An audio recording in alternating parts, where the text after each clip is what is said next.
എറണാകുളം പാഞ്ഞക്കാട് പാടശേഖരത്തിലെ കൊയ്ത്തുത്സവം ആഘോഷമാക്കി നാട്ടുകാർ. കൊയ്ത്തുദ്ഘാടനം മുൻ M P Rajeev നിർവഹിച്ചു. 62 ഏക്കർ സ്ഥലത്താണ് പ്രദേശവാസികൾ ചേർന്ന് കൃഷിയിറക്കിയത്. കാഞ്ഞൂർ ഗ്രാമപഞ്ചായത്തിലെ പാഞ്ഞക്കാട് പാടശേഖരത്തിലാണ് നാട്ടുകാർ ചേർന്ന് കൃഷിയിറക്കിയത്.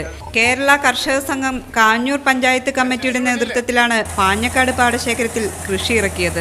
യുവ കർഷകനായ ടി റോബർട്ടാണ് 5ാം വർഷത്തിലേക്ക് കിടക്കുന്ന നെൽകൃഷിയുടെ മേൽനോട്ടം വഹിച്ചിരുന്നത്. പൂർണ്ണമായും ജൈവവളം ഉപയോഗിച്ച് നടന്ന കൃഷിയുടെ വിളവെടുപ്പ് ഉദ്ഘാടനം പി രാജീവ് നിർവഹിച്ചു.